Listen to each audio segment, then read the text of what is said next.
can benefit fibromyalgia. Please introduce yourself and tell us a little bit about your therapy practice. I graduated from Central Michigan University with a Bachelor of Science in Psychology in 2009. I went on to graduate from the University of Michigan in 2013 with a Master of Social Work degree. I became a school social worker for 3 years, working mainly with students with emotional and behavioral disabilities. Throughout this process, I became diagnosed with several autoimmune diseases. This not only changed my life, but it also changed my perspective. I learned firsthand that there are few supports to help emotionally cope with this major life change. After 3 years of struggling, I took my wellness into my own hands through research and finding ways to not only manage my disease outside of the doctor's office, but to ultimately create a life for myself I could still be happy and fulfilled by. Having been successful in doing this and reflecting on my purpose, I made it my mission to help others experiencing the same difficulties.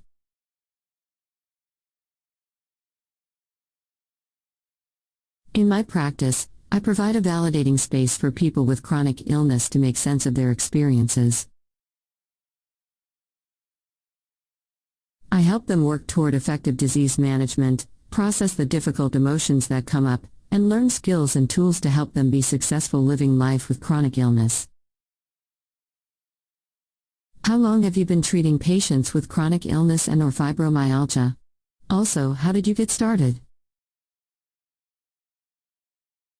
I started my practice in 2017. The idea came from my own personal struggle finding a therapist's support when I was trying to navigate my first job after my diagnosis. I couldn't find a therapist who I felt really understood what I was going through or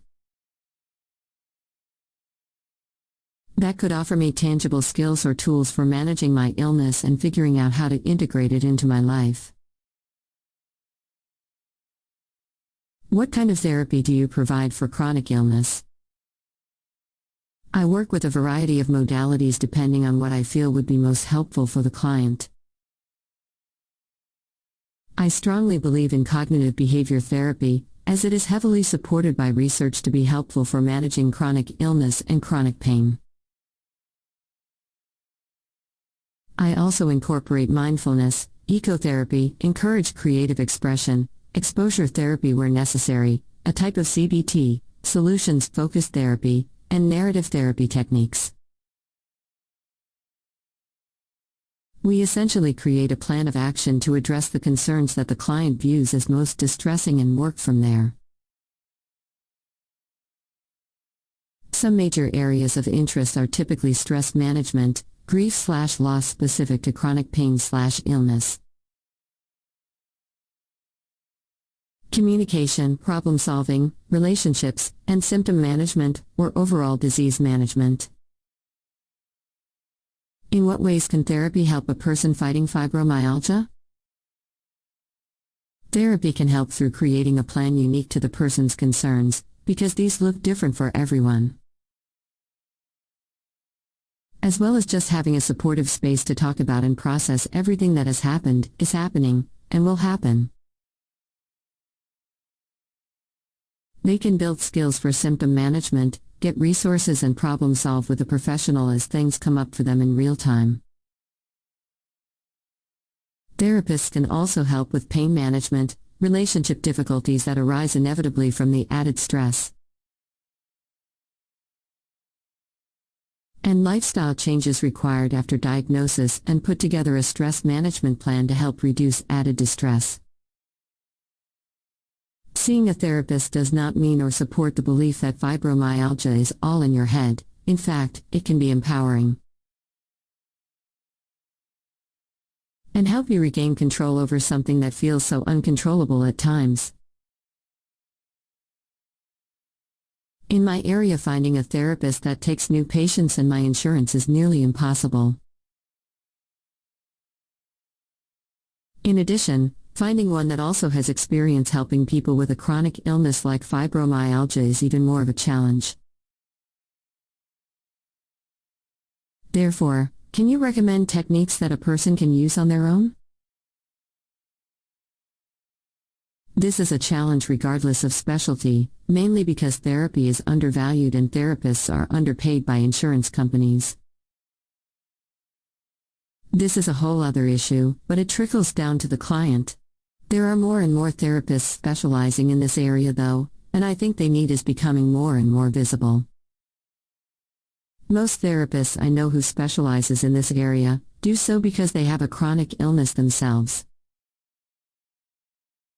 We are very good at referring to each other around the country where we can because we understand the need for clients to feel supported by someone who understands this unique struggle.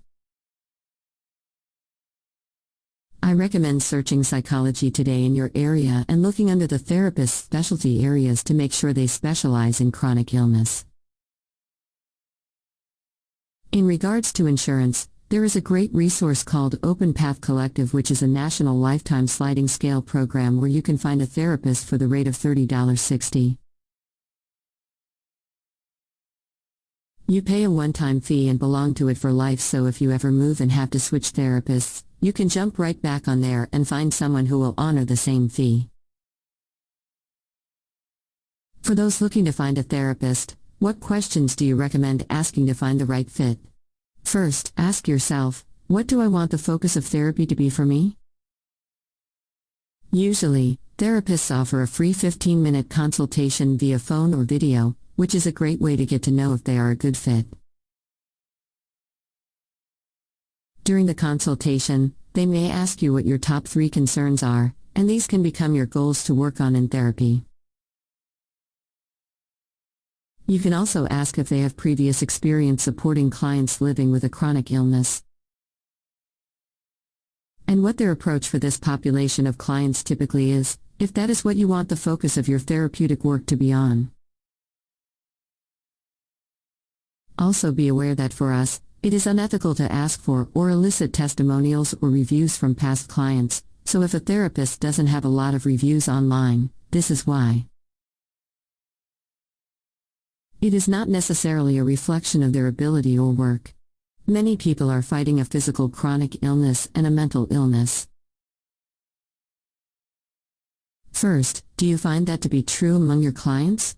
Finally, do you think there is a connection between the two? Absolutely.